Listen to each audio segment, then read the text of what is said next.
So I thought that today I'll open it up to question and answers. Oh, and there's a hand up already. That's great. Rather than me talking, I did have something to say in the time that I was going to wait for a hand to go up, but now there's two hands up, so I don't need to do that. I will remind folks that there's an intensive coming up, starting not this Monday but the following Monday. The title, the topic is integration and critical thinking. So I'll touch on, I will focus on that, but really it's integration and critical thinking with regard to the main core of the teaching, which is non-doership and non-attachment, peace of mind, which all comes from one's attitude, which comes from the way one sees life, the way one understands oneself to be, and understands how things on the biological and psychological level happen, which really means understanding that life is a happening, that we're all functioning according to essentially factors outside of our control. And experientially, that isn't how things are felt, and so because the feeling makes it seem like it is happening differently, happening because of a me that is in control, then that tends to be the deeply ingrained idea we have of ourself and of life. And so that means we operate from this sense of doership, which means an attitude of doership, which means an attitude of blame towards the other, hatred towards the other, shame and guilt towards oneself, seeing the other as separate, a competitor, an enemy, a rival. And there's a whole commentary around that view of life that can just fall away if that view of life falls away.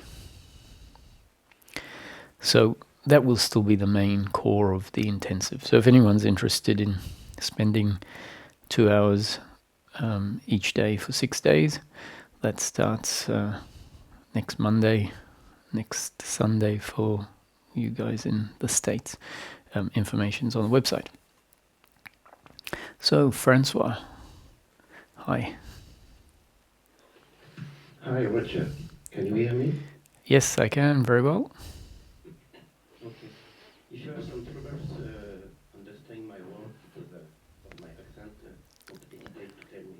Sure. No, I'm good at deciphering foreign accents, and French is an easy one for me. Okay. So I wanted, it's the first time I coming to your Zoom in direct, in live, Mm-hmm. but I listened and watched a lot of your video recently. And so I had, in fact, not a question, I had 2 remarks Mm-hmm. to share with you and see how do you feel about it. Okay. And before I get on it shortly, I just want to tell you that I am completely on the same spot than you about seeing things how they are. And I will add to that you are the only one I can see on the people I know about it that are the closest to me to see certain things, and just to say that I understand perfectly what you say about how it's going on. That's a good starting point, or at least good information to have. Yes. Yeah, to know, to be sure that you know where I start from. Yes. And my first remark, it was about your sayings about what we are really looking for. It's for the end of suffering, for happiness, Mm-hmm. being a peace of mind. And on this particular saying, I tried to see if it was a accurate for me. It was right for me. Mm-hmm. And in fact, I noticed that it was not really this for me when I start my quest, because I wanted to know the truth. And truth for me was just a description with words about how things are. Mm-hmm. And it was not about specific things as reality or something like consciousness or something. And even if the truth that I will discover was not very comfortable, if it will bring more suffering to me, I didn't care. I just wanted to know what is the truth. Mm-hmm. That's all. And after I get satisfaction on the answer I came up with, the side effect was less suffering until maybe it was completely absent. Mm-hmm. But just to, for me, it was like really a side effect. And if someone has proposed me to get the end of suffering, I will not be able to be interested in it unless, it was based on something I feel true and accurate. Mm-hmm. I So if you agree. propose me, you agree? If you propose me something like a pills to take or a belief to take and to try to see to get rid of suffering, I will not be able to get it. Mm-hmm. And I think what you do in your teachings is going to the point to give happiness to some people who can get it, but it's through the medicine of what is true. If it is not true, it will not bring what you expect to, that it will be the end of suffering. Yes. So there's some nuances in this particular topic. So I think what you're, how I would rephrase what you're saying is that for Francois, where the seeking started was not seeking for peace of mind, let's say, or the end of suffering, or whatever I say, we're really looking for. What you're stating is that for Francois, it was a seeking for truth. And to me, that's a description of your process, right? Of where your process started. So I think very few people start off saying, oh, what I'm really looking for is peace of mind. So when I say, what are we really looking for? I'm not providing a description of what most seekers are seeking. Most seekers aren't seeking peace of mind. Most seekers are seeking whatever resonates with their particular structure at that point of the seeking. And a seeker starts off essentially with a very particular structure, i.e., an egoic structure in place. And so what is appealing to the egoic structure is not at all what is really available. What is appealing to the egoic structure is usually something, and the idea of truth is appealing because deep down, it's not only the idea of truth, but intuitively we feel at some point we say, I just want the truth. I don't care what the truth is. I just feel like I need truth. And my rationale as to why we feel so drawn to truth intuitively is because we sort of understand that we are holding a mask up in front of ourself when we interact with the world. We've spent a whole lifetime pretending to be someone, putting on a show to get love or appreciation or whatever. And at some point, it just feels inauthentic. And so there's a deep movement away from how we have lived towards, I want to know truth. So that's what I would say you're saying. But imagine if you're seeking for truth delivered you ongoing suffering, right? Let's say that's what happened. You found out the truth, but it didn't deliver the byproduct of peace of mind. I would suggest that if you were seeking truth, you found truth, and then it just left you with an uncomfortableness of self, if that was the case, you'd remain dissatisfied, because uncomfortableness with oneself, suffering, is what is driving us to seek for something, because there is this uncomfortableness. And it's, in my way of seeing it, it's only when that uncomfortableness falls away that we stop seeking, because we're not driven to seek something better, because there isn't this uncomfortableness. We are then more aligned and at peace with life, and we can say, life is okay how it is. It's fine. But that's because the internal suffering has been cleared up. That's why we can stop. That's why we find seeking stops. So from that perspective, we can then say, oh, I started off seeking truth. And as a consequence of seeking truth, suffering came to an end. And it is the fact that suffering came to an end that is really what allows the seeking to stop, what allows life to be lived in peace or happily or with contentment.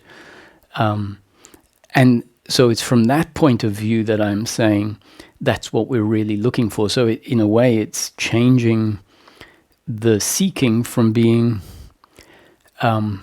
maybe a bit disconnected from practical, because when we're seeking truth, we don't really know what the truth is, right? We're seeking the truth, but we don't know what it is.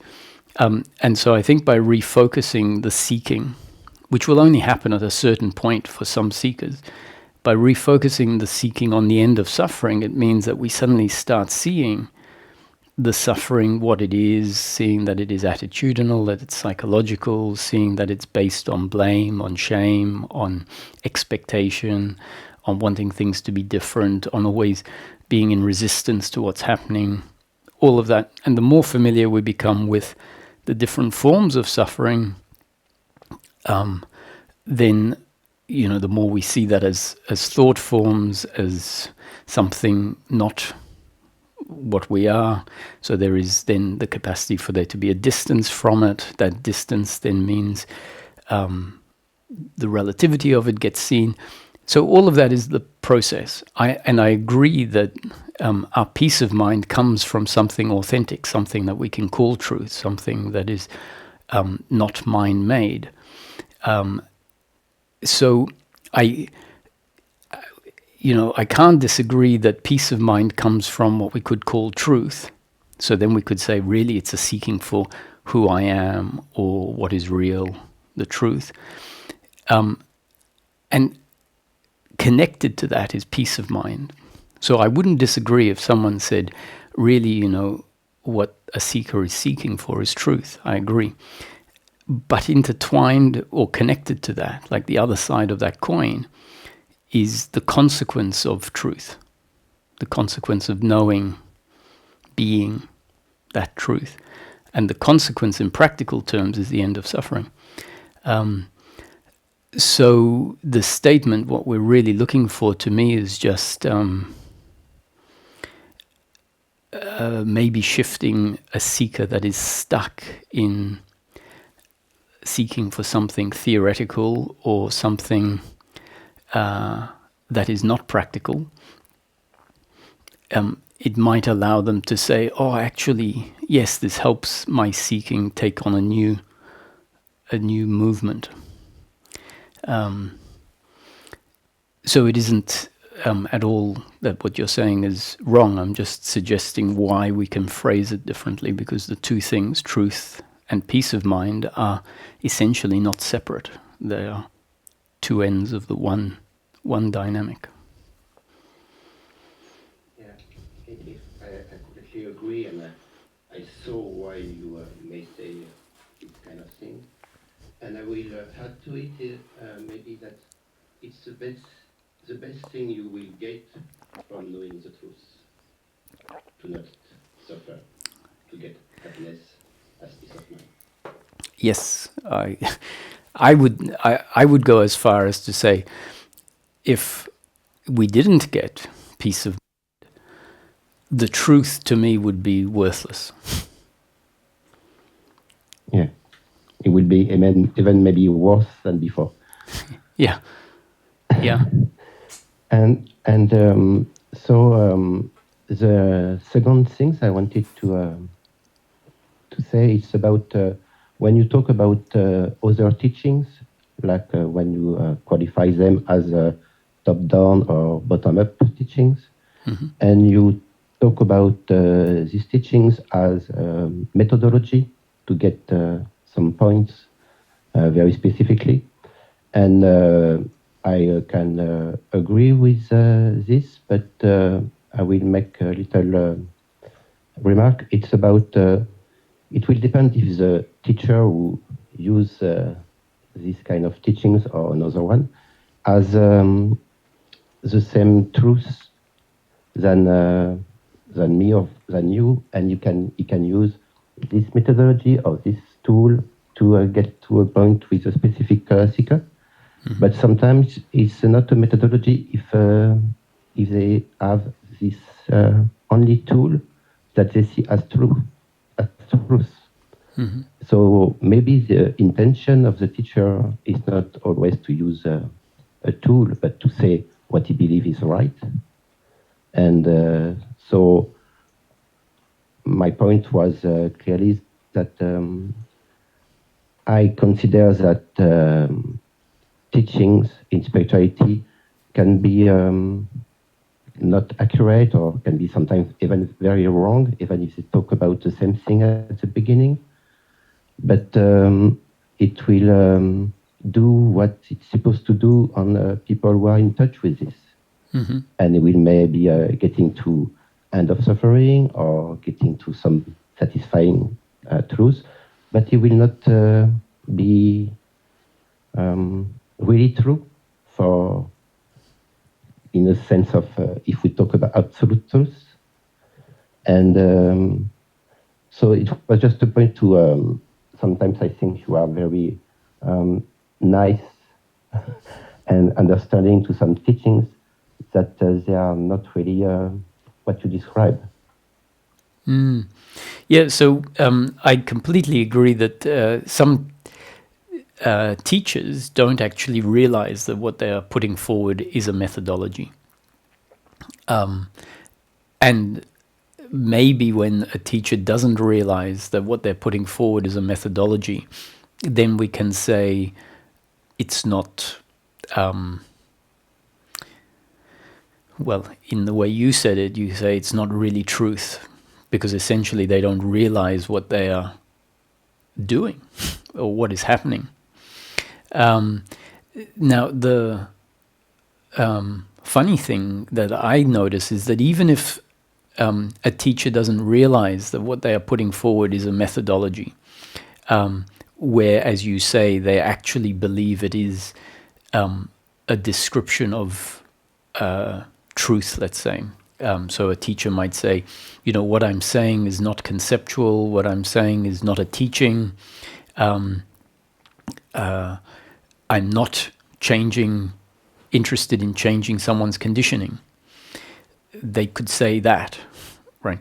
And they might not realize that no matter what they're talking about, even if they talk about the absolute and formless and they don't put it in words that are logical, because when someone talks logically, then it seems much more like a concept, a teaching, a new conditioning.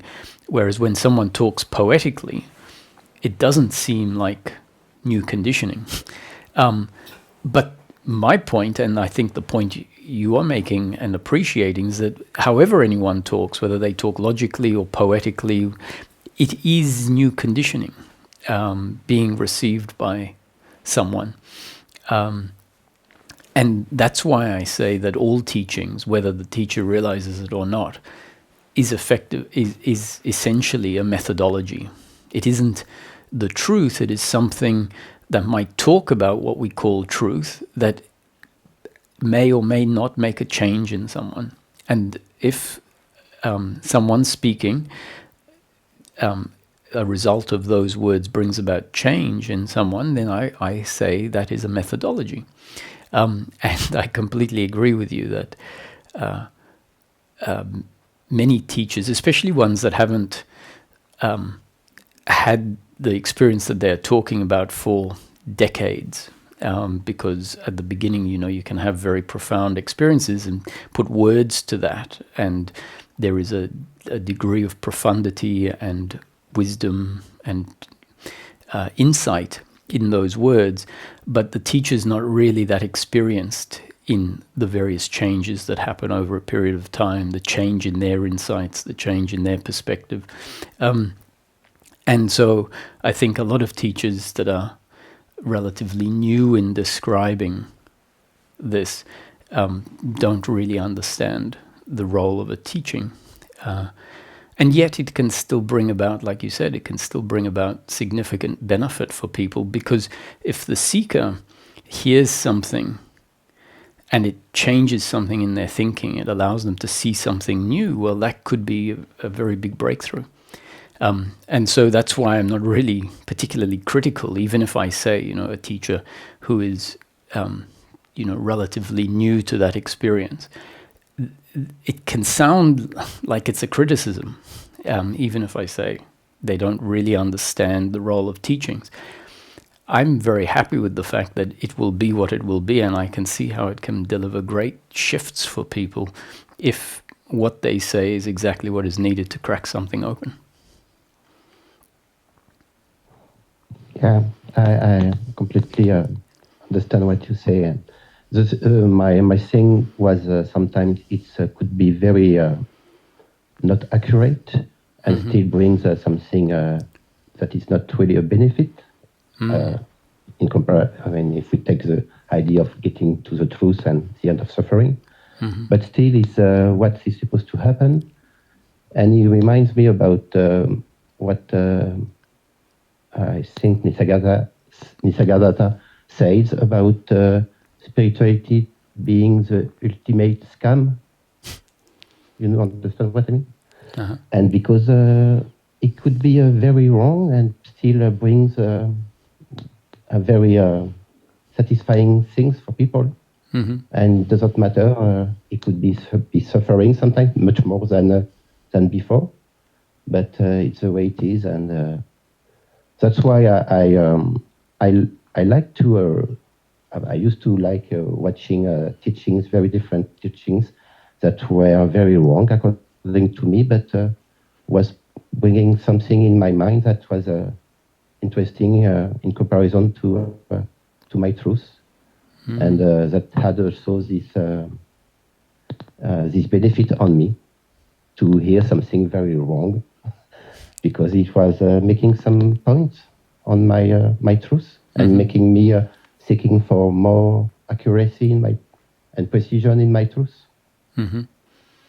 And that's why, and to finish, because I will let people after talk, the thing I listened a video of you yesterday that was really pointing in a discussion with someone about your not knowing about for absolute about the self, that you could not be sure about what is the self, and you were talking about the fact that if it was a computer that was only making us believe in consciousness, in this I am, it could be possible. We will not know about it.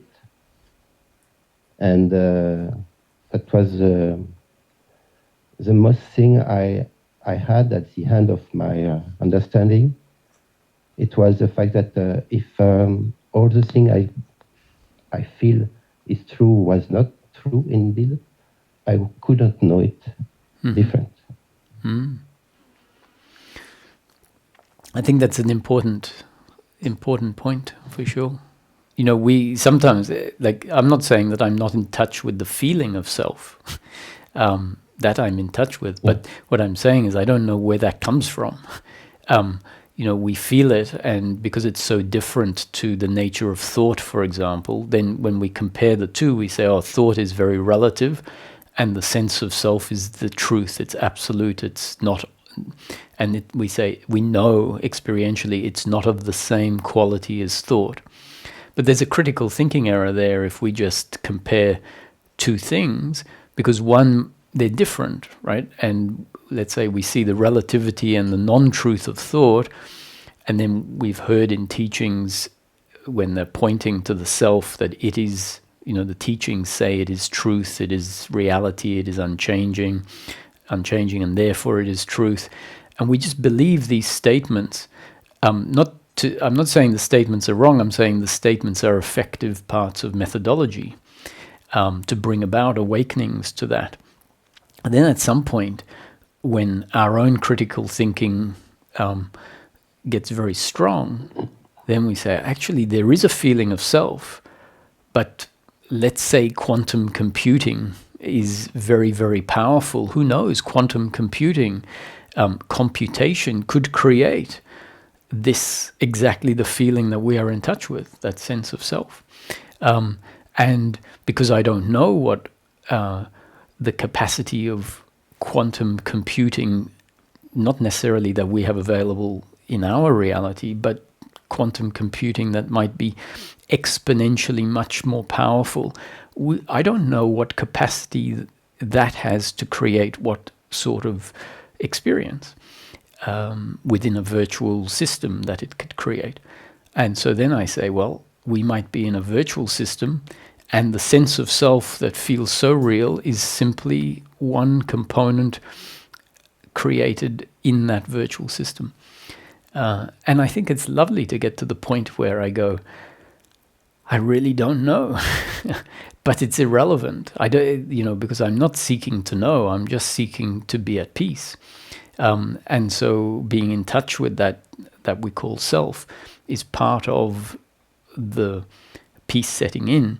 And so that's why it's important, I think, to realize we're looking for peace, because otherwise the fact that we don't know wouldn't be something we could actually settle on, because it would be too unsettling for us to say, I don't know, when we think we are trying to find out the truth. So once we know we're looking for peace and we have peace, then I say, I don't care whether it is the self is created from a computer, or whether it's God, or whether it is the self of the body, or whether it is the self of a universal consciousness. I say, I know there is self, but I don't know where it comes from, and frankly, I don't care. Yes, as you say, when you get peace of mind, it's enough, and especially when you know that you can not know for sure. Yes. It brings peace, and you're okay with that. Mm. It was really nice to talk with you, and I'm very happy, and we may do it again once. Yes, sometime. you'd be very welcome. Thank you, Roger. I enjoyed talking with you. Thank you, Francois. Thank you, Roger. You're welcome. Cecilia, hi.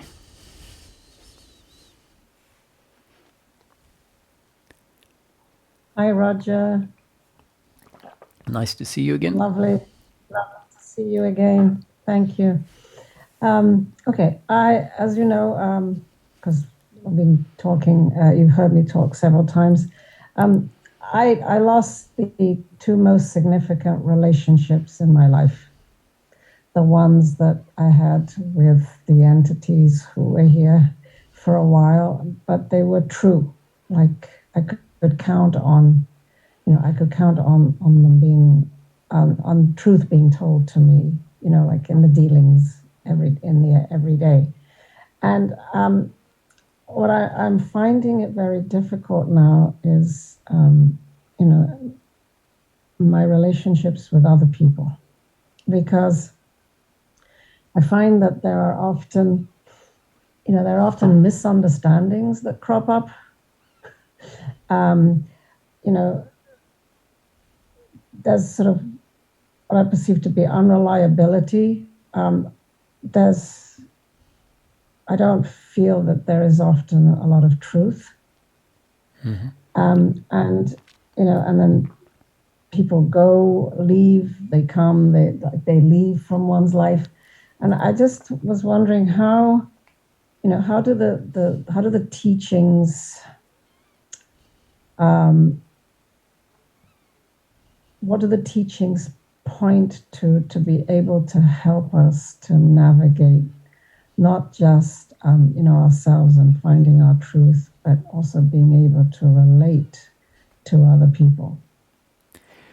I don't know if you do point to this, because I think Lisa Gaddart is often saying embrace aloneness if you really want to get anywhere. So this is what I've been trying to struggle with. Well, not trying, I've been struggling with at the moment, is how to have peace of mind still, through the dealings with other people, dealing with oneself, but this is one thing, but dealing with other people and being able to accept, or being able to, exactly take it in and not resist anything, not have expectations, none of that, and just be able to deal with whatever comes up, in the flow of life in relation to others. So I'd appreciate it if you could address that, if you think it's worth addressing. Yeah.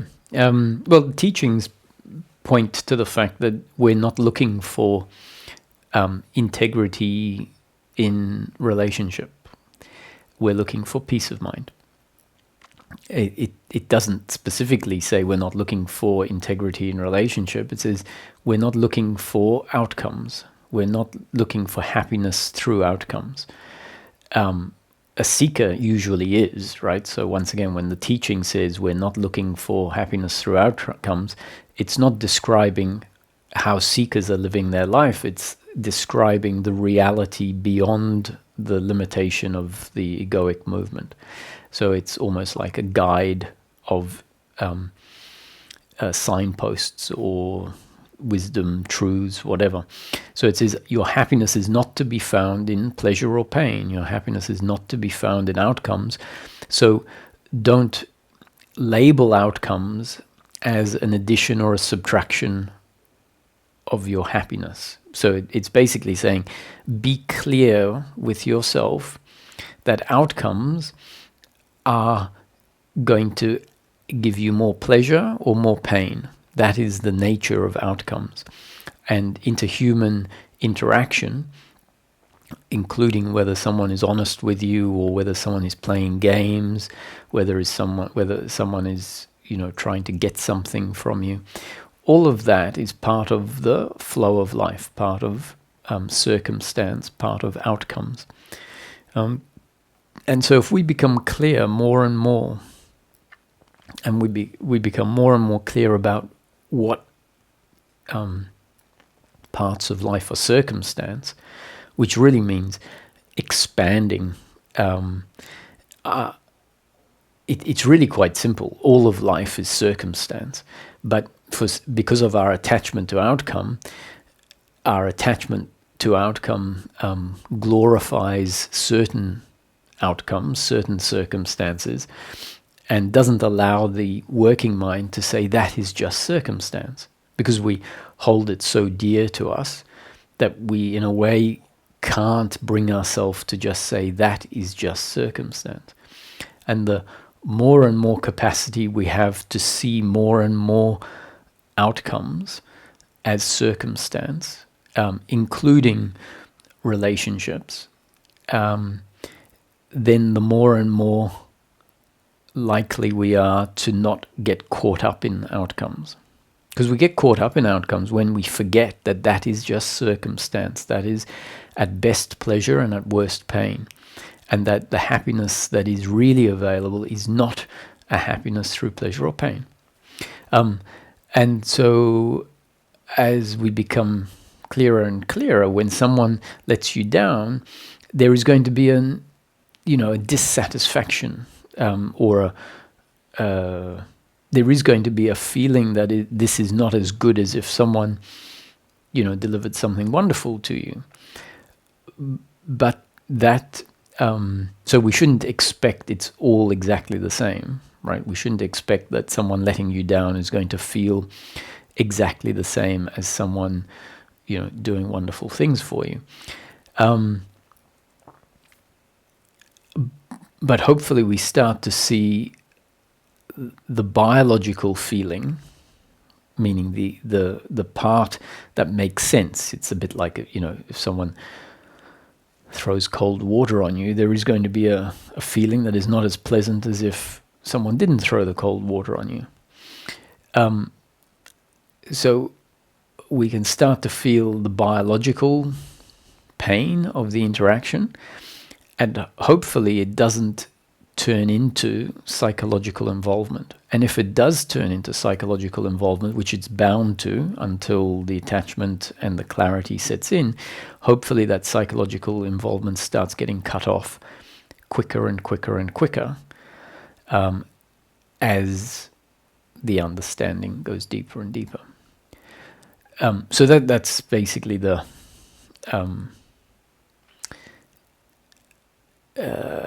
most important thing, I think, that the teaching points at in relation to interhuman relationship. I'd also, in a way, go in expecting humans to let you down, not where you expect it and essentially bring it on yourself and sabotage relationships from being good. Not expected where you don't expect anything other than that, because that would be going too far, right? You'd be essentially become a cynical person who isn't willing to have relationships. But in your openness to relationships, hold in your understanding about humans that a human is really going to be self-serving, especially if there is a psychological entity that is strong, or at least that even if the psychological entity falls away, we're still essentially self-serving. We're still going to move towards pleasure. If the psychological entity is there and it's strong, then there's going to be a whole extra dynamic of self-servingness. So if you go out with that understanding into the world, you go, I'm not surprised that interhuman relationships are self-serving. And then we tend to be less disappointed because we've gone out with a realistic outlook, which means we don't have an expectation that life is pleasure, pleasure, pleasure, or an expectation that interhuman relationships are only going to deliver us, pleasure. So that might also help. Well, it's just because, you everywhere you look, and read, like psychologists are always saying about how, one cannot survive really without other people, and that if you read everywhere, you'll see that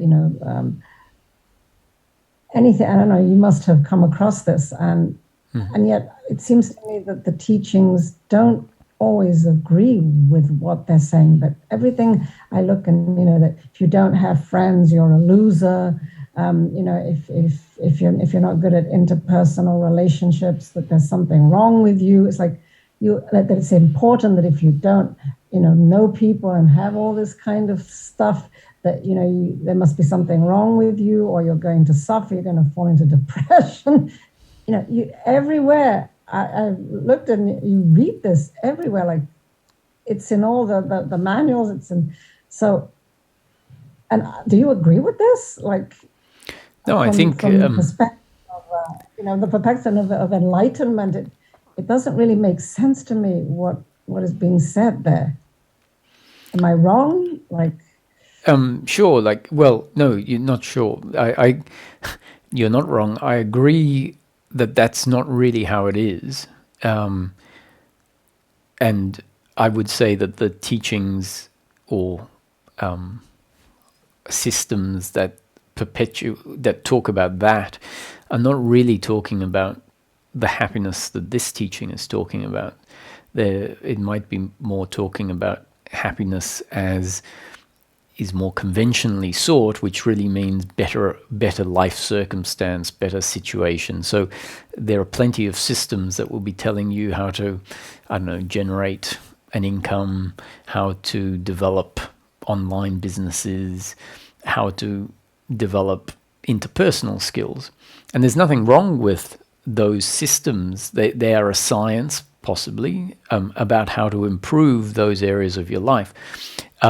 But we can very easily hear a system that is talking about self-improvement and think it is talking about what is most important, or think that it is talking about the same thing as non-dual teachings or this teaching or whatever.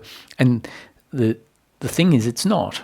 It's talking about whatever it's talking about, which could be self-improvement, it could be financial improvement, it could be interpersonal skills improvement, it could be your cooking skills improvement, and they're all valid in and of themselves. You know, if you learn how to cook better, that might deliver an improvement in certain areas of your life, pleasure, essentially. So there isn't anything wrong with pursuing that. But often when we pursue something, thinking it will deliver an improvement, we mistake that improvement for our happiness. And then, essentially, we start saying, that program says it's very important to have good interpersonal skills, and I don't have good interpersonal skills, and therefore, if I'm going to be happy, I need to be different. I need to improve. And that's a very slippery slope, because we've then taken up the mantle again of my happiness is to be found in being a perfect person. Yes, but it's primarily because it seems to point to the fact that, aloneness and solitude is something bad, that it'll lead a person to depression if you don't interact with other people. Well, maybe it will for a lot of people. That's something for you to find out for yourself, right? Like, my experience is I don't know if that's true for me, because the reality is that I see people every now and again. I don't see a lot of people a lot of the time. I can stay at my home for a week or two without going out. And in that time, I don't find myself getting depressed. I'm as happy then as I am when I meet someone. So overall, I would say I prefer to be on my own. But having said that, I know I'm rarely on my own for more than, 5 days, 10 days, whatever. And so there's a difference between completely alone, like if you were to wake up in a world that has no humans and you are on your own, as opposed to spending a lot of time alone, but then being able to dip into human relationship, once every 10 days or once every 3 days or whatever. There's a difference between the two. And I don't think it's worth considering the no one else on earth business. It's just not how our lives are. So the point of, can we be comfortable on our own? I would say absolutely. That is the whole point of liberation, is to find a comfortableness with oneself. Okay. All right. Thank you. I appreciate that. Thank you. You're welcome. Hi, Kerry.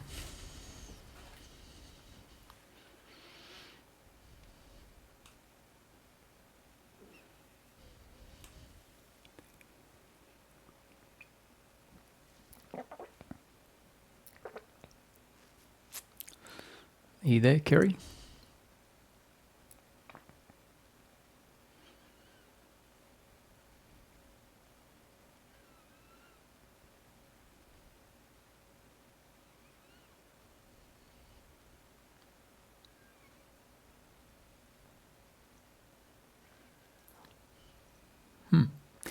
Okay. So how about Harleen? Or Harleen is after Raghu. Hi, Raghu. Hi, Roger. Hello. How are you? Yes, very well, thanks. How are you? Good. So my question is about like when there's a conflict between a working mind and checking in with the body to see what feels right as the next thing to do in life, like how to kind of navigate that terrain. And it could be things like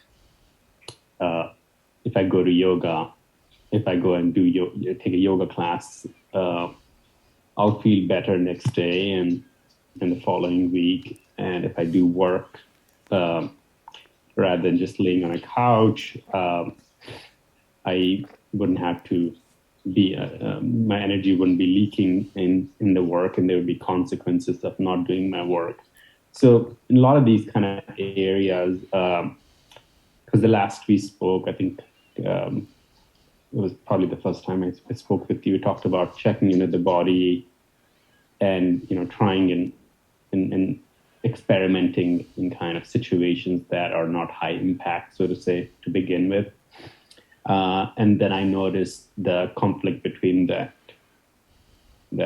I guess I'm just kind of framing it as a conflict between working mind and what feels like I want to do in the body.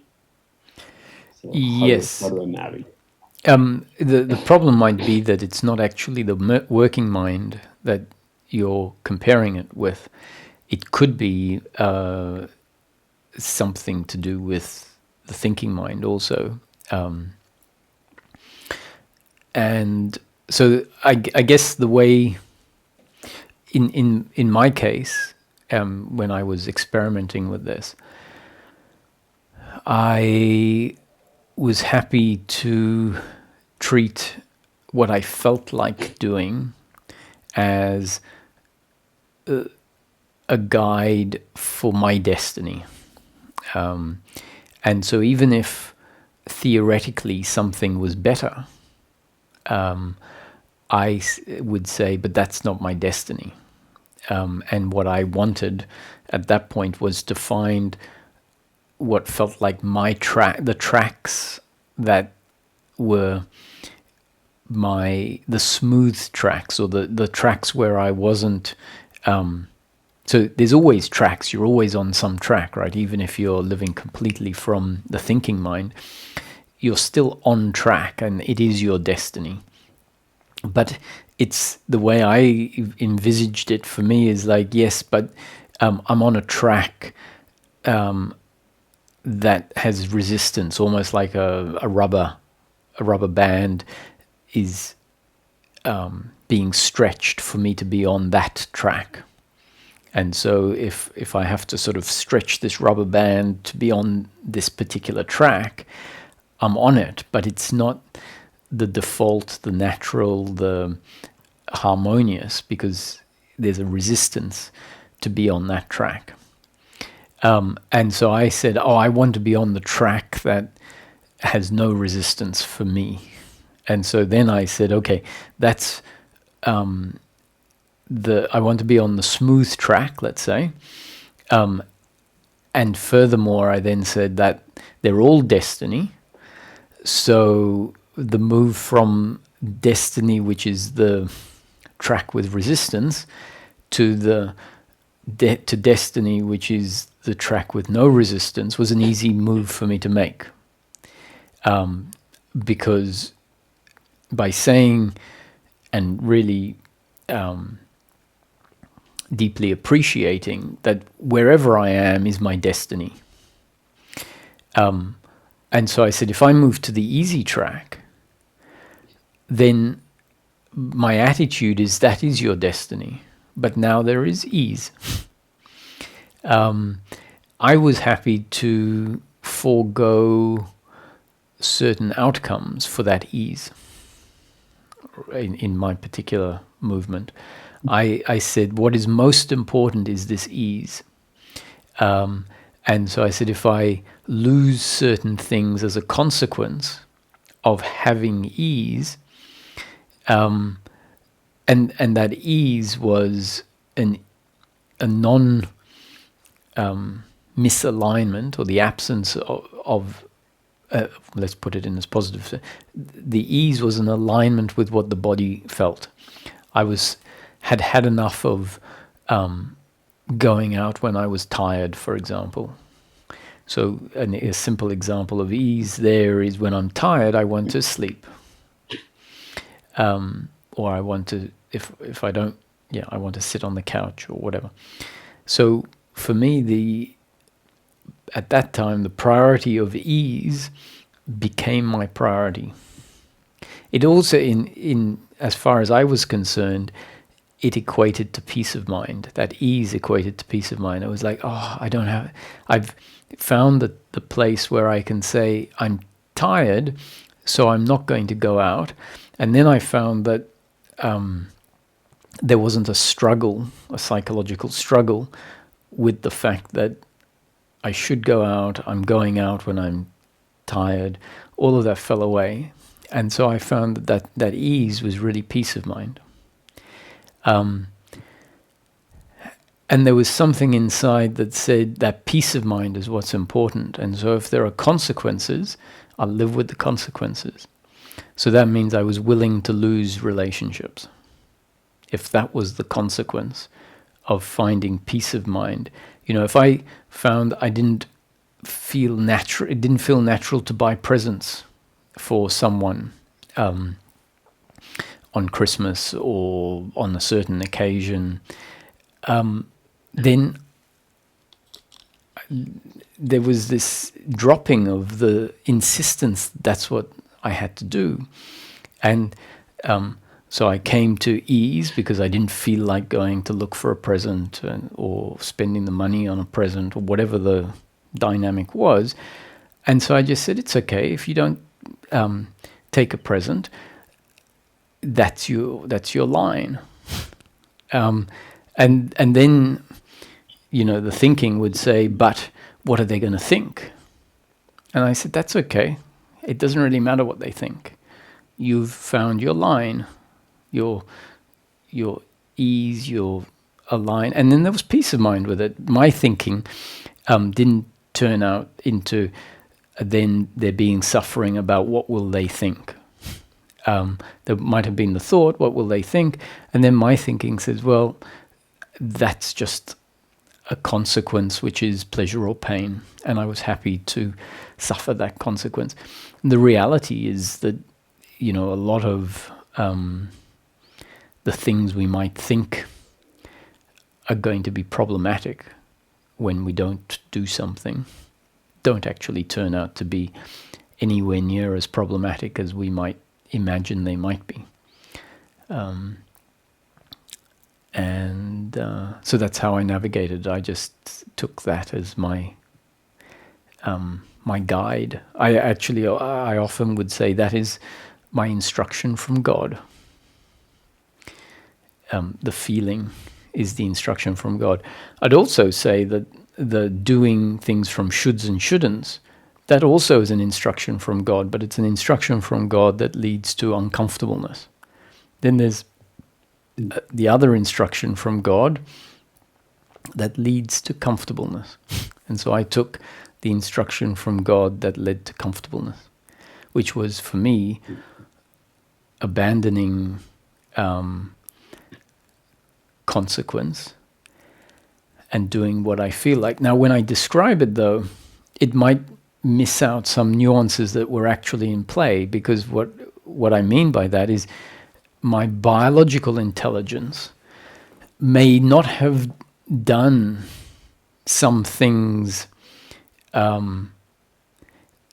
I felt like, because the consequence for some things might have been too great, and I was concerned about them. Now, this wasn't conscious, But what I'm saying is that there might be an intelligence that says, no, the option to not go to work isn't there for you.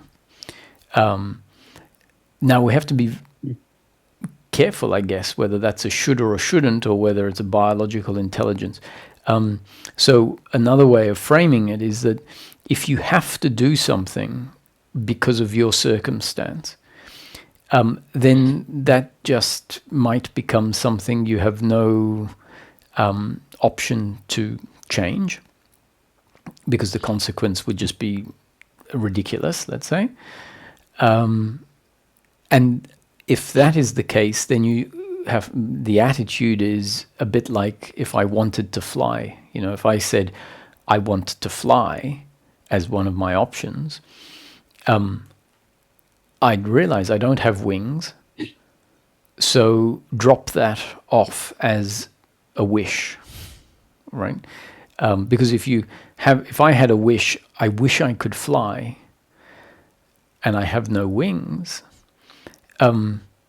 it's sort of like an unrealistic expectation that's just going to create frustration, because I can't fly, but I want to fly. And so once you realize I can't fly because I don't have wings, so having the wish to fly is ridiculous, right? So I drop it. And so that might apply to certain things, like because theoretically we could say you don't have to go to work, you know, but it might not be an option. But then we have to be very careful, right? That's not just the way that we keep our shoulds and shouldn'ts in place, by saying I don't have an option, because the attachment will say you don't have an option, when in fact there is an option. So yeah, you have to navigate that. So that's helpful, and the nuances that are kind of really I guess, like, I wouldn't say like a tricky or the key to kind of, I guess there's learning through experience. I mean, there are some areas, so there's work or physical health or some, but there's another area like smoking weed, for example. I did have an unhealthy relationship for span a couple of years. Now, not so, but every time it kind of comes back, I see that it kind of clouds my mind, and that the top-down part of this teaching, I feel like I'm just kind of away from that, at least for that period of time. So, yeah, I'm curious, how do I navigate that, or is it more to do with thinking mind that's making me want to smoke weed as opposed to like sitting by myself alone? I mean, probably we tend to want to do things that aren't that healthy for us. So let's assume that's not healthy for you. I'm not really saying it isn't. There'll be plenty of people that will have a different view. But let's say that drinking too much, certain drugs or whatever, don't deliver healthy outcomes. Often we find ourselves compelled to do those things because of an uncomfortableness that's in the system, and it temporarily creates a relief from the uncomfortableness, and so we keep going back to it, but it in itself over time causes a different problem, and maybe in the end creates more uncomfortableness anyway. Now, you know, if we take the view, the conceptual view that says that's not good for me, I shouldn't do it, we may not be breaking the pattern, we might just be resisting it. And so once again, in my experience, and I'm not necessarily suggesting that this would work for everyone, because maybe with certain addictive personalities that are different to how mine was, what I'm going to suggest might not be appropriate. In my case, I allowed myself to do these things because I didn't have a particularly addictive personality. So I would allow myself to do something if I felt like it. And inevitably, if it does deliver negative consequences, the fact that I was very aware of patterns and consequences meant that in a relatively short period of time, after having given myself the freedom to do those things, I would pick up the pattern that it delivered a consequence beyond the short-term satisfaction. And I would conclude, not because anyone tells me that it's not a great way of indulging, but because I see it for myself based on the pattern. And so at some point, a much more powerful mechanism happens, which is something that says, I see this is not good for me. I see it based on the pattern, and I don't want to do it. And it becomes not the sort of resistance that we have when we shouldn't do something, because we've been told we shouldn't, or because we see a consequence, but we haven't seen it in a way from giving ourselves total freedom. We often do something like that with a whole lot of guilt, having tried to stop it, and then the impulse is too strong and we do it. And so when we do it and then we see a negative consequence, but the fact that we tried to stop it before actually doing it from a I shouldn't, that resistance in a way prevents a standing back and a real clarity of the dynamic. And so in my experience, I found just there's no rules about what I should or shouldn't do, and I did it. But I also found that what I felt like doing, what I was driven to do, wasn't particularly extreme, right? Because of my makeup. So that's why I'm saying this might not be appropriate for someone, because if we say there's no rules, some people might be driven to do things that I would set rules for myself if they were happening for me.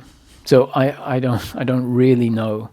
I can only speak from my experience, and so take this particular.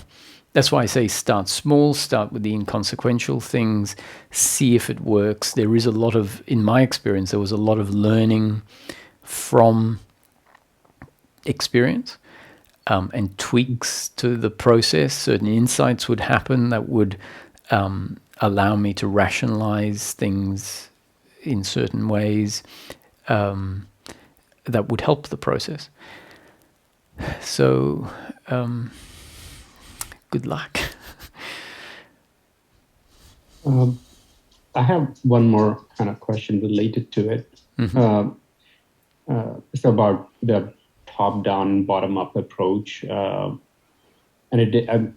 like several years ago, I had this, I don't know if it was awakening in the hindsight, it could be more of a intellectual insight, but there was a strong freeing experience that stayed for a while, for months and continued for for longer, where like, I guess all the should and should nots dropped away. And but I heard you mention that a bottom-up approach is good after an insight of that kind of beingness or isness.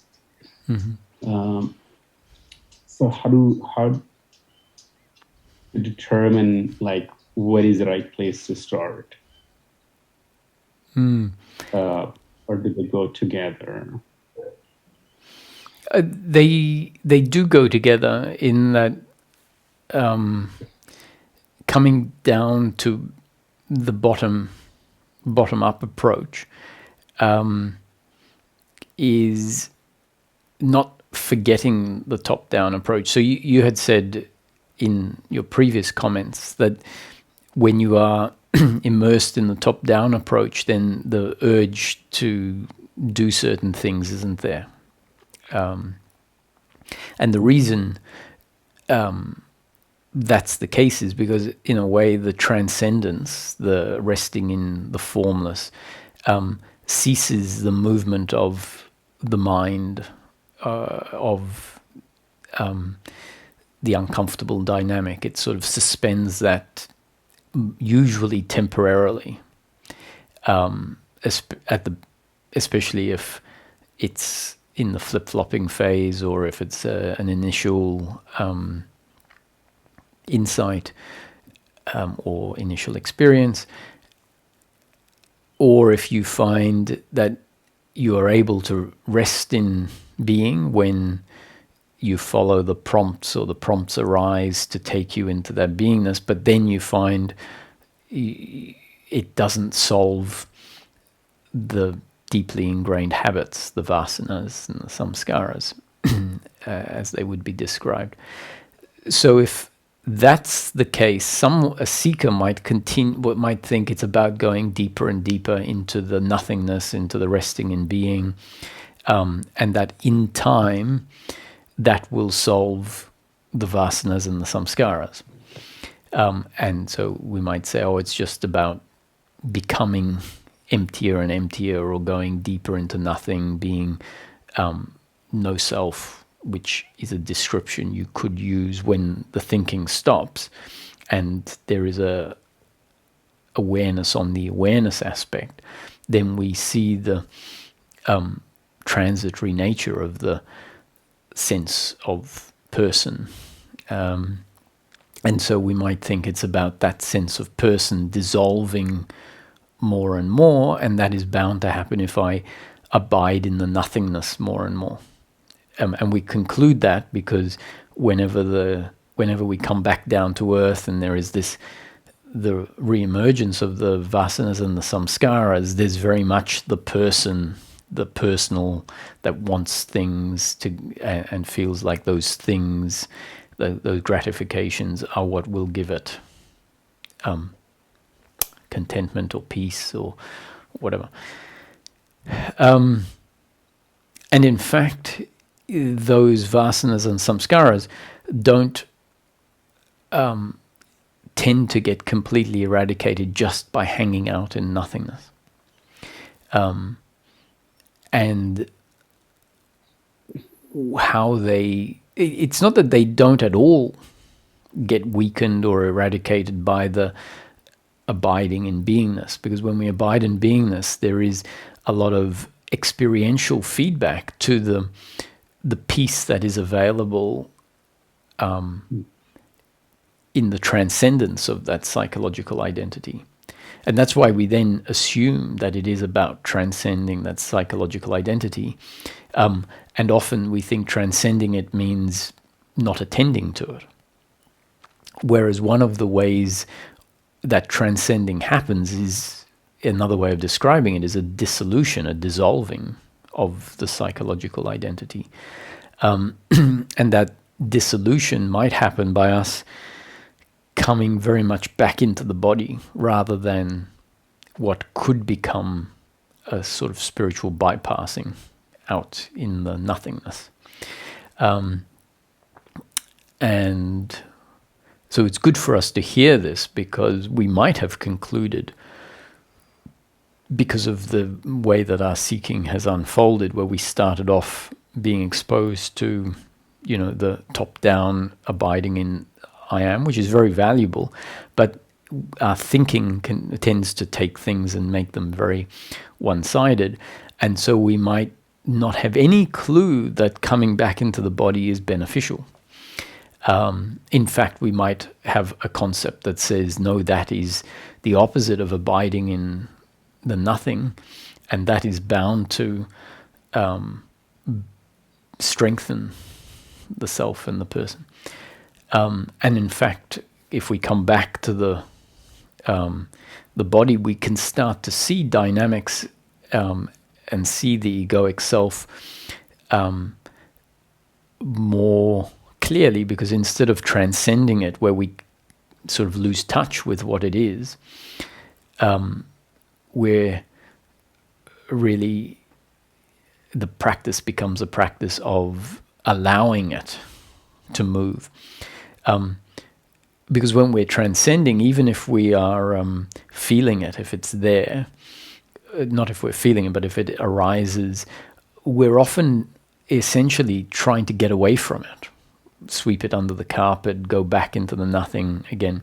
And so it might be there in a flop phase, right? We might not successfully go into the nothing.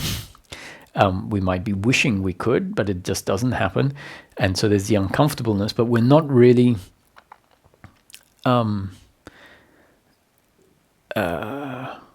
our seeking isn't willing to be with it, to look at it, to acknowledge it, to because it's trying to get away from it, really, ultimately. Even if it can't, it wants to, and it thinks that's the answer.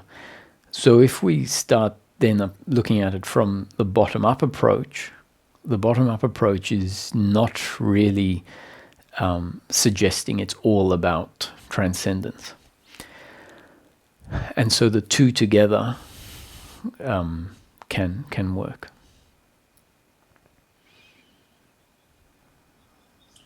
Thank you.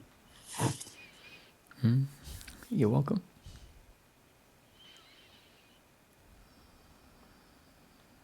So on that note, that's where it becomes important to understand what suffering really is.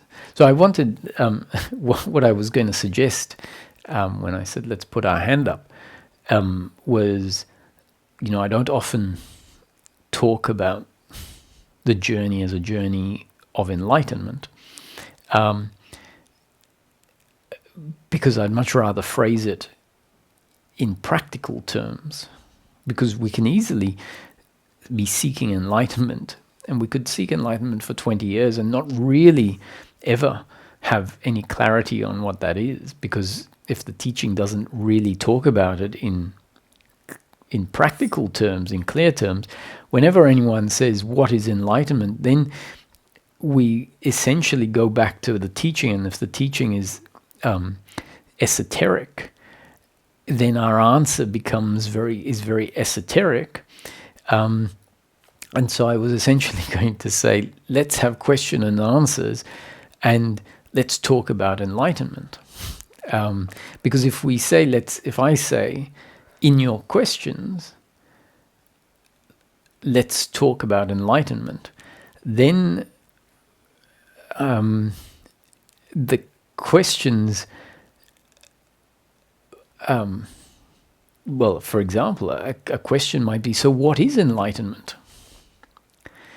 And that's a great question to dissect, to open up.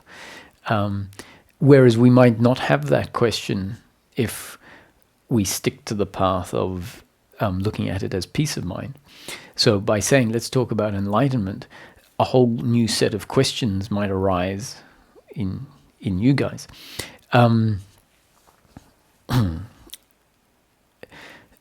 So I was about to say why in the teaching as it is laid out, it describes suffering in practical terms. And why is that important? Now, it's not particularly important when our seeking is top down, when what we're seeking is awareness, consciousness, beingness. Because in that movement, it's a movement to the end of, in that time frame, it's a stopping, just stop. And if a shift happens to beingness, awareness, consciousness, the shift is a shift where there is a silence.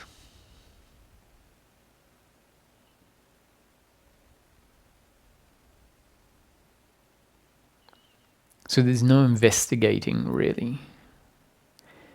In a lot of the prompts would be stop trying to find answers, stop trying to think about, stop looking at it from the world of separation, the world of objects.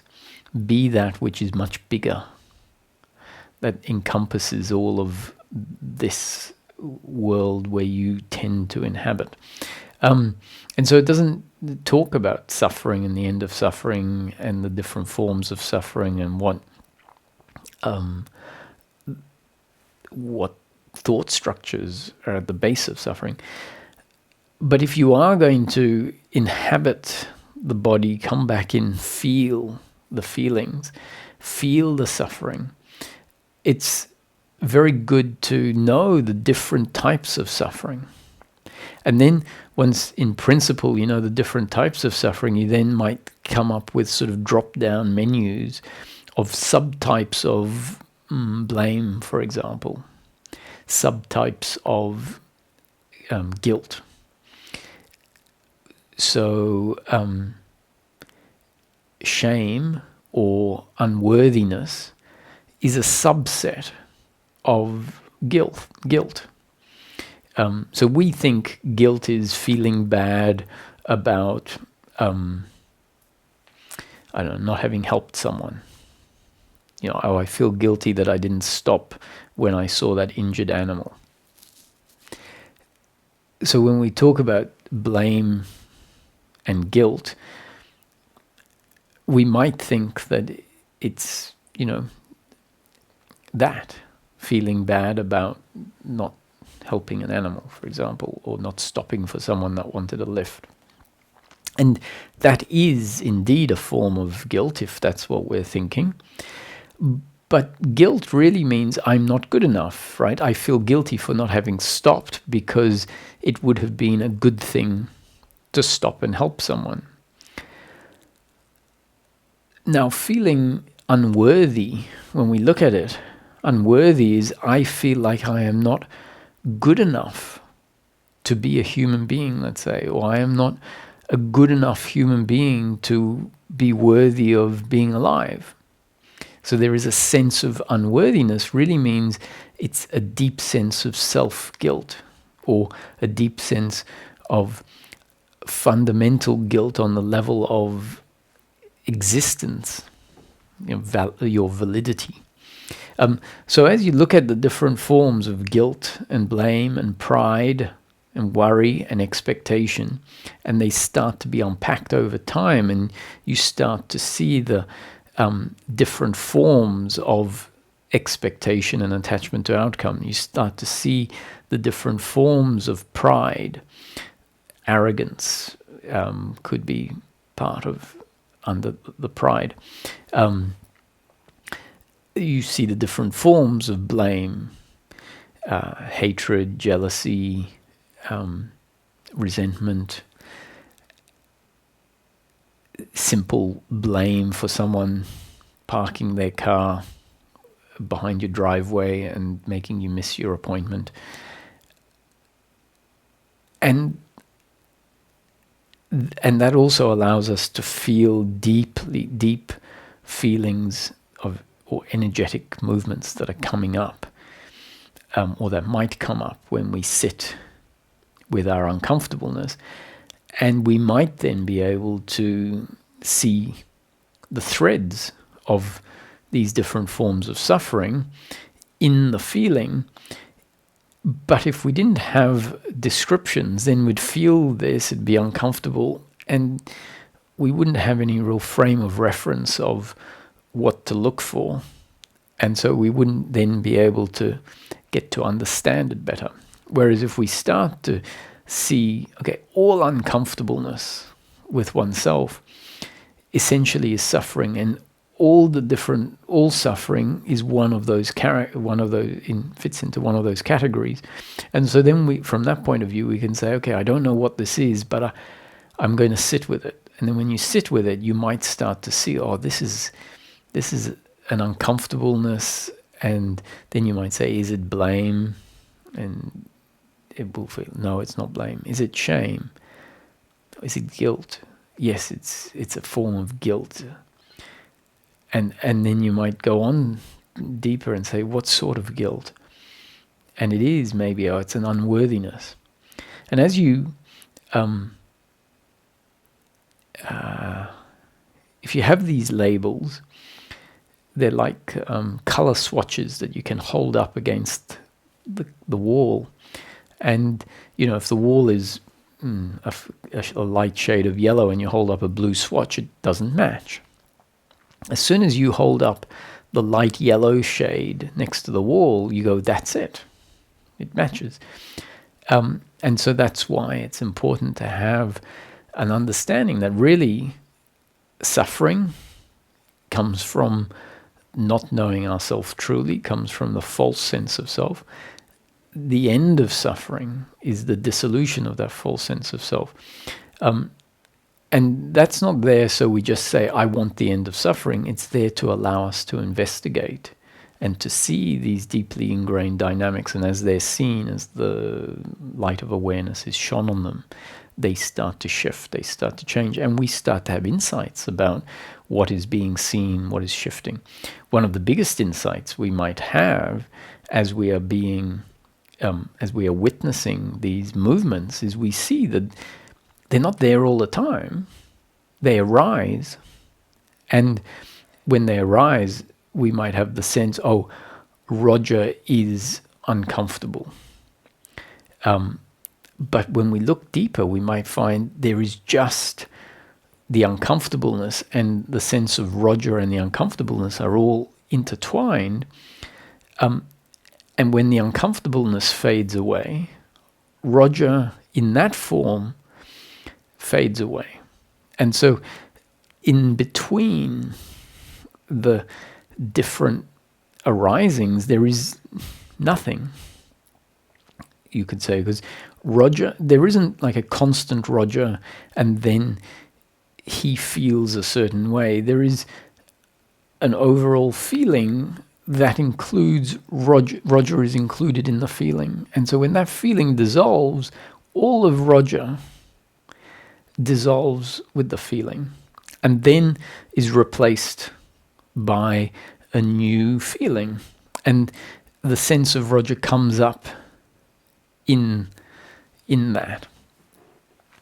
And so if we actually see that, if we have that insight, it is very revealing as to who we are, what we are, not intellectually, but you start to see that what feels like this very concrete entity is really a whole lot of movement of personality traits coming up at a particular moment. So we might go from feeling very anxious about something, and then our attention gets drawn somewhere else, and the anxiety might fade away, and we then realize, I'm not feeling anxious anymore, which means awareness has come on to the feeling, and it was there and now it's not there. And as we look deeper, we might find, because we would say, but Roger is still here. And we look more and more, and we might find that this Roger that seems to be a constant is not so constant. It comes up in the moment. Then we might see the difference, the distinction between consciousness and the different movements of thought, of personality. So hunger, we might be hungry in one moment and not in another. And so if we see hunger arises, excitement arises, anxiety arises, who is anxious? And we might say, Roger is anxious. But if we look at it, we find what this question, who is anxious, is basically saying there is just anxiety. And in the anxiety, there is the sense of the Roger that is meant to be anxious, or the Roger that is anxious. Now, if this gets seen, it can be revolutionary to our understanding of what we are. And some parts of what we are fall away and change, and some parts don't. So when the psychological falls away, then that doesn't keep arising from time to time. But the biological still exists. The biological still includes aspects that are made of the same quality, i.e. not uncomfortableness of self, but something that comes up, hunger, and then fades away. So anyway, all of these explorations can take place. Harleen, hi.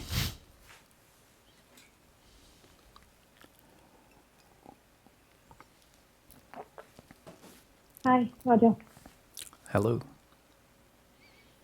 So I wanted to speak to you about this irritation that I deal with from like a lot of time. It's in a particular relation. So a lot of yoga and body work helps me because let's say even if a day of yoga I skip, then I can see it coming back every night. While you were talking to Cecilia, you said that relations, maybe the teaching is pointing out something along this line, right? The teaching is pointing out at relations where they can be self-serving. And for a moment, I could see that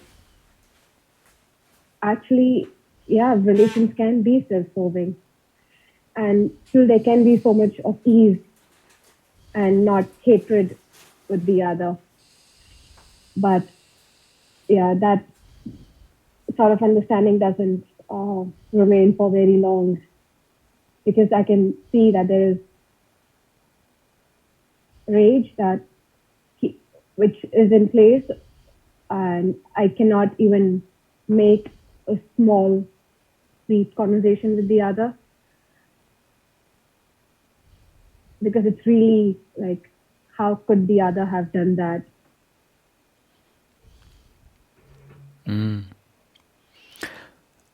Well, one thing that might help, or often helps, is if we have the experience of us having done something like that to someone else. And maybe not exactly that thing, but something that's parallel to that, or different but the same in principle. And when we start looking like becoming, keeping it real in a way, which, when the egoic sense of self is really strong, we have no interest in keeping it real, because keeping it real, which means acknowledging our imperfection a lot of the time, and seeing our imperfection, and being able to to acknowledge it. A lot of the time that doesn't happen when there's the egoic movement, because the egoic is just looking for gain, essentially. But once we get to the point of, like Francois said, is I just want the truth, then if we're seeking truth, we tend to have more motivation for honesty. And when we're motivated for honesty, we might start admitting certain things that previously we didn't admit. And so if we start seeing how we function that way, then it becomes a bit hypocritical to criticize the other for functioning that way. A good one is, if you're you're driving and you lose your temper with other drivers, and then when another driver loses their temper with you, you sort of feel like, you shouldn't lose your temper with me. But then you look at it and you go, I'm always losing my temper with other drivers. So it's like, who am I to say to this driver, you shouldn't get angry at me, you shouldn't lose your temper at me? I do it all the time. You know, and so, you know, if someone, I don't know, in a group environment doesn't stand up for you, and you can imagine, well, maybe in that group environment, when I'm trying to, you know, look cool or be part of that group, I wouldn't stand up for someone because I've got these other motivating factors moving me. Now, that doesn't make it good, but it makes it understandable in a sense, right? So maybe that helps. Yeah. I'll try that. Yeah. Yeah. What's good for the goose is good for the gander. I used to say to myself at that, you know, when I was being more and more honest in a way. I don't mean honest in some principled way or some moral way, just honest in terms of it's like a description for not continuing to get angry with the other drivers and then being annoyed when other drivers are angry with us, right? So that's what I really mean by an honesty. We stop kidding ourselves. I remember Ali, the comedian Ali G. He used to have a thing. I think his sort of call sign was "keeping it real" or something like that. So for a while, I used to have that image in my head. Roger, you got to just keep it real. Yeah. Thank you. You're welcome. Hi, Terence. I'll just talk to Terence and then Kerry if her sound works, and then we'll bring it to a close. Hi, Roger. Good to talk to you again. I have to say I've been watching a lot of your old songs, and I have to thank you very much. I think your teachings have had a pretty profound effect on my thinking. Great. And I think I had a bunch of questions. I didn't really know where to start, but I kind of feel like I'm sort of in some kind of transitional phase of experiencing some kind of changes. I'm not sure exactly what, but I remember like in your intensive on the energetic releases, I at the time, and even until now, I experienced them so strongly, and I remember you said those shifts combined with maybe some introduction of new understandings were the recipe for a change. And it seems like that's, yeah, at the time you might think, well, what would body sensations have to do with shifting a belief structure? And I guess it seems kind of weird, just like, you know, a lot of these practices involve doing yoga. What does stretching have to do with with peace of mind? You know, they seem like two completely unrelated things, but somehow there seems to be some kind of connection to it as I think it's, as you said, as the understanding goes deeper, something's happening with the energetic sensations I experience. So one question I had was this I amness, the I guess the base consciousness in which all this stuff arises. Sometimes I wonder if it's getting clouded over, just because anytime I drop into that, I feel the sensation so strongly. Then sometimes I try to ask, well, what lies behind that? And I wonder about, well, do any practices help, in terms of kind of getting a deeper sense of the I amness and seeing the dissolution of the psychological self.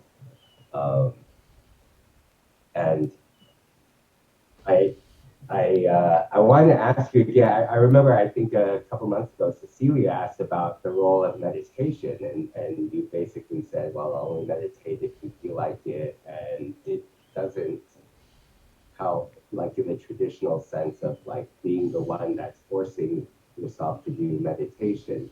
But then in other teachings, you said it might be necessary or helpful to have a moratorium of all thinking at some point. And I don't see how that's, I mean, the only practice I know of that would facilitate that is meditation. Isn't that not the case? Sorry, I missed what I said would be important in the second, the last part that you said. So in one sense I said don't be the meditator, and then what was the alternative? Yeah. Well, I think I was wondering, because I think in others you mentioned how it might be useful to have a moratorium of thinking to get I guess, a deeper sense of maybe the I amness, I think, if I'm remembering correctly. And I don't know how you would have that moratorium on thinking without meditation. Isn't that the only practice? Oh, right, okay. Seem to do it. But then you said only meditate if you feel like it, and of course I never feel like it. So yeah, you see, there's a difference between you can meditate. There can be meditation and meditation, and the issue is not meditation per se. It is who is doing meditation. And true meditation, to me, is the absence of a meditator. But the reality is that teachings will land and talk, will be received by whatever structure is there. And so a lot of the time, the egoic structure is the meditator. Right, that's all it knows how to do, is try to do life. So if a certain structure of thinking is in place, as soon as it hears meditation, it says, I have to do meditation. That's what I'm being told. So this teaching that talks about meditation, any teaching that talks about meditation, if the egoic structure hears that, there will be a meditator meditating. And I'll say it again, to me, true meditation, the meditation that is really being spoken about in any teaching, is the absence of a meditator. And so so you can't have true meditation if the structure of a doer is there, because as soon as that structure of the doer decides it's time to meditate, then there will be that meditator meditating, and that isn't true meditation according to the definition I just put forward. And so it's a catch-22, right? Then you might have the meditator or the doer do non-meditation or not do meditation, right? It goes, I got told not to meditate, and so then it will be the one not meditating. So and it's a catch-22, because you can't get rid of that entity that meditates or does any practice, whatever it is, and most seeking is a seeking with doership, because it's only at a certain point that the doer dissolves. And so it's the last part of the seeking that tends to become effortless, because the doer has in large part dissolved. And so then the last part of the seeking is a seeking without a seeker. But there is still seeking happening, but the experience that the person has is, they might even say, oh, seeking isn't happening, because they remember the seeking where the seeker was there. Right? And then when there is seeking without a seeker, as in without someone, that entity who is always trying to do, when that's fallen away, it feels very different. And so if I say, is seeking still happening? Someone might say, no, seeking isn't happening. What they're really saying is the seeker has dissolved. And so they're saying, what I would say they're really saying is, my seeking has changed significantly in its quality. There still is seeking, because you might still put on a YouTube video and watch it, but it's not, you're not putting on the YouTube video from the same impulse that you might have been putting on the YouTube video before. The seeker might say, I don't have any idea of how my seeking is going to look today, because the seeker that used to feel like it had to control the seeking has dissolved. And so now the seeker, the person through which seeking is now happening, would call it differently, because it is different. But the reality is, seeking is still happening, because watching videos on spiritual stuff is still happening. But you could say without the seeker-doer there. And at some point, you find yourself not seeking, because you're not reading spiritual books, you're not listening to stuff, because you're not suffering, and it all seems irrelevant. Like, why would I listen to 2 hours on someone telling me about enlightenment when it, in a sense, it's not relevant? Because the process has taken you to a point where seeking simply stops. Not only seeking without a seeker, but even, not only the seeker with the seeking with the seeker, that falls away, but even the seeker without the seeker falls away. And so, what was I getting at? So this moratorium on thinking is essentially an encouragement that we need to have, which says, you won't ever find your true nature through thinking. You won't know reality through thought. And so at a certain point of our seeking, if that really sinks in, then we might see how we are continually trying to understand what is spoken about. We are like saying, I need to find the true self. And we might be thinking about what the true self is according to the descriptions in the teaching that we've heard, and we're saying, I don't get it, but if I think about it a bit more, I might get it. I might understand the self. And so the teaching that says you're never going to understand the self through thinking, so just stop and be. And that includes, for a period, the working mind as well. And so what that might do, if someone finds themselves particularly gripped with, like, getting that thinking is the problem. So when someone really sees that I'm continually trying to think about it. And it's outside of thinking.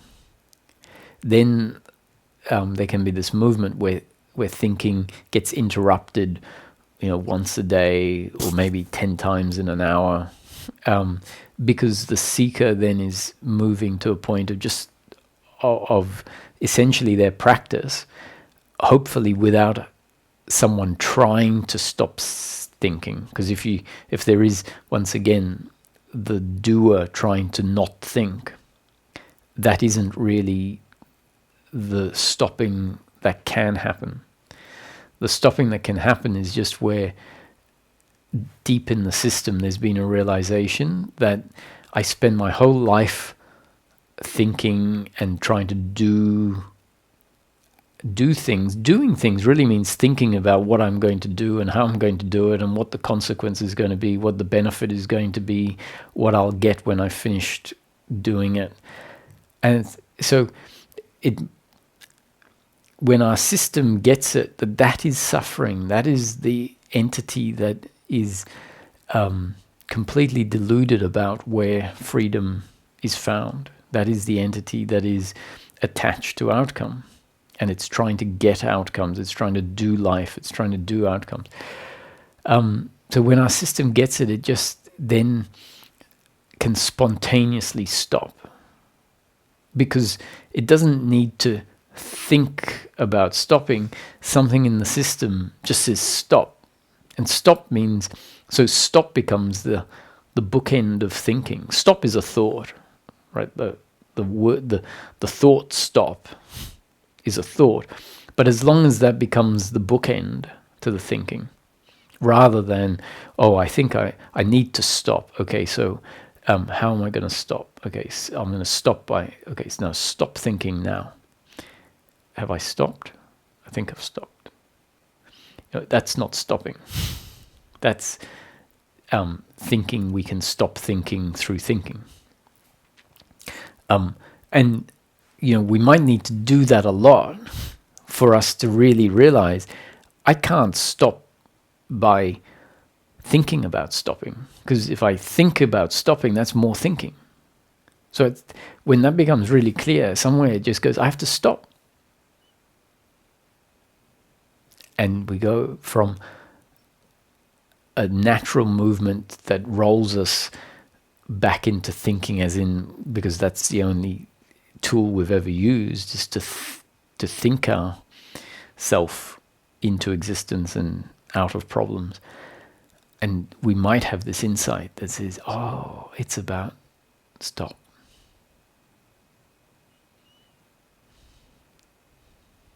Is that what your point was in one of your videos? I remember you talked about how I'm going to ask you a question. It's going to be what's on the table, and I'm going to tell the answer that what's on the table is an apple. And you kept repeating.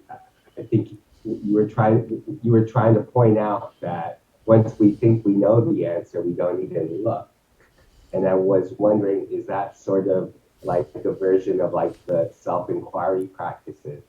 Because I was like, when you look for yourself, your mind just keeps saying, I'm me, I'm Terrence, but that wasn't actually looking. And then I think I had some shift when I realized I don't know how to look for myself without using thought, without thinking about it. Mm-hmm. I don't know how to look for anything without using thought. Was that what that practice was? It was kind of like a self-inquiry type thing to point out how... Yeah, that's pointing to the fact that we, our thinking is so habitual that when we think about and create an image of thought, a projection into the future or thinking about a problem, we essentially create a world that holds that scenario that we're thinking of. Like a business outcome. Let's say we might be thinking about having our own business and being self-sufficient or whatever. And it creates a conceptual image of that. And we're so familiar with that image of reality, or that we think that that is somehow it. And the reality is outside of that dimension of thought.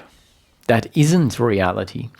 But for as long, because it's always been how we think about things, we get stuck in that dimension, not realizing it is that is a dimension of thought, and that isn't the, what we could say, reality. That isn't the real arena, or the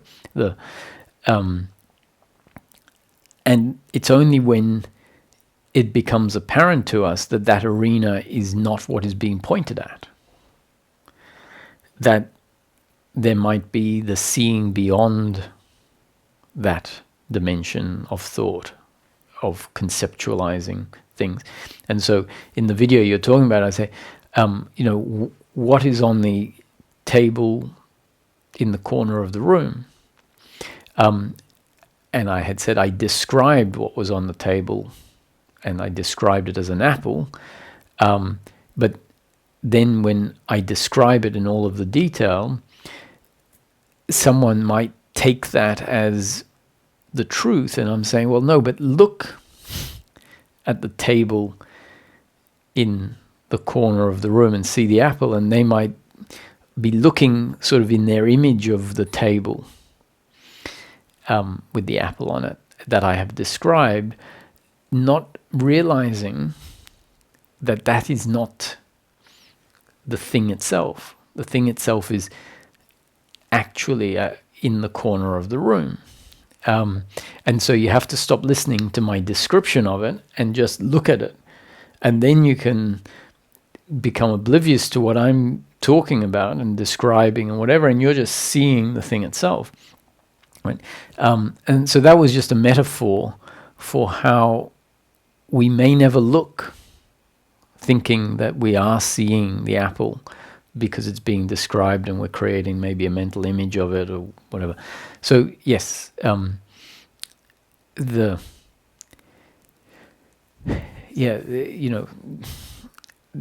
end of thinking, or the capacity, we find the capacity for thinking to stop, usually is the end of a process where we do a whole lot of trying to stop thinking through thought, and eventually we see the futility of that, and we see the fact that if I keep approaching it through the process of thinking, thinking itself is never actually stopping.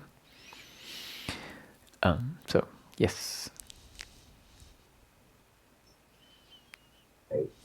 Oh, and referring to the earlier point, I was wondering, so you referred to, going back to the energetic sensations, you called them loads of doership, and I think you'd hardly find that description of these seemingly very physical sensations anywhere. And I was wondering, how did you come to that conclusion through your own experience and observation of, like, how does that translate to, these sensations in the body translate to the feeling of personal doership? Or how did you make that connection? Well, in principle, and not only in theory, but you can then start feeling it. But the theory is that any of these loads, energetic loads, that are essentially expressions of the small self, the egoic self, the thing, or rather, the theory is that these loads are expressions of the egoic self, and the egoic self is doership and attachment.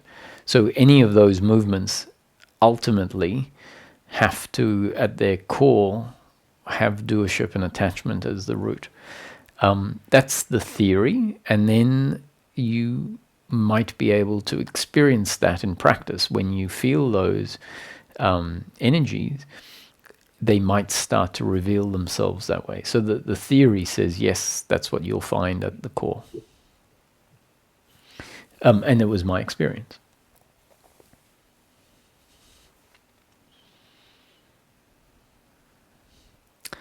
I see. And when those sensations arise, you would have actual memories or images of what they were about in terms of being the agent or You will, or I did, but I think it's very dependent on how much space there is in the system, right? If the system is quite clogged up with these energies, then the witnessing or the clarity of the layers might not be there. It might still be just one big ball of stuff.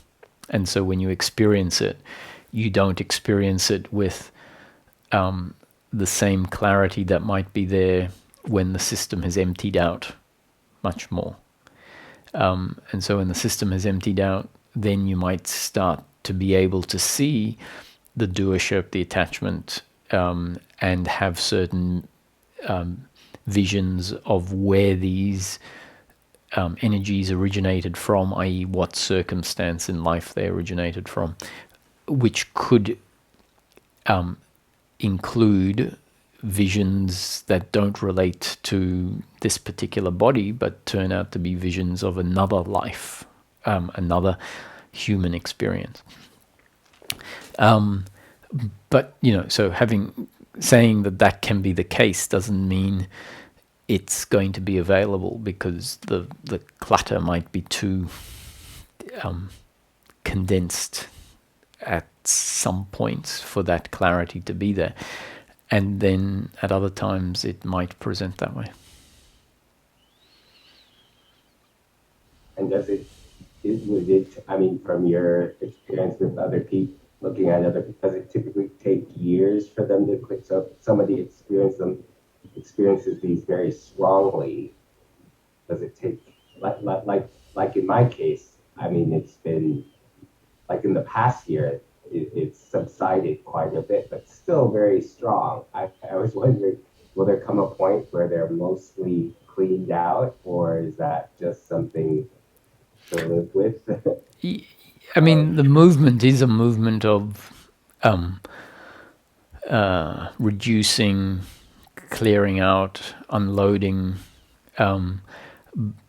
and I guess it depends on where you start from, or how quickly the process is dumping stuff out, as to how quickly it moves from one sensation or one qualitative sense to a different qualitative sense. So in theory, we're always moving in that direction. In practice, whether it takes 3 months or 10 years, is going to be, well, we could just say your destiny, which is also dependent on, let's say, the load and its particular makeup, will determine what one's destiny will look like. So I wouldn't be discouraged. I think there's a lot of stuff going on, and in 6 months you'll look back and you'll say, wow, it hasn't ended, but it's changing. Or you might be able to say it's ended.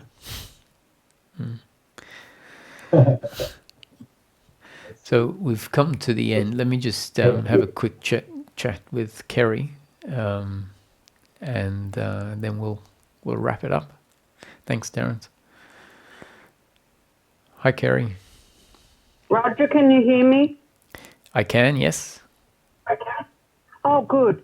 Roger, really quick. From the first Zoom, I felt shame because I exposed myself to the world, and I felt, embarrassed. And then the second video, again, I felt embarrassed because I talked too much and I didn't let speak. So the up-to-date conditioning is, okay, it's all good. I don't feel shame anymore. And I will ask a question and sit back and listen. So I feel like I learned a lot about Zooming in the first 2 Zooms I've ever done in this 67 life. all is well, and I appreciate you, Roger. Thank you. You're very welcome. I can't say that I can remember it standing out as particularly something to be embarrassed about. But if you got something out, or you had some insights around that, that's very good. So did you want to say more than that? Were you going to ask a question today? No, hon. Are you there? Yes. Can you hear me? Yep. Okay, my son just called and I lost contact.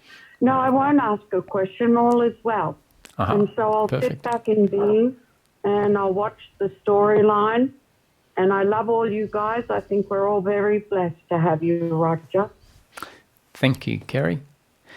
On that note, then, which is great, given we've come to the end of our time, I'll say goodbye.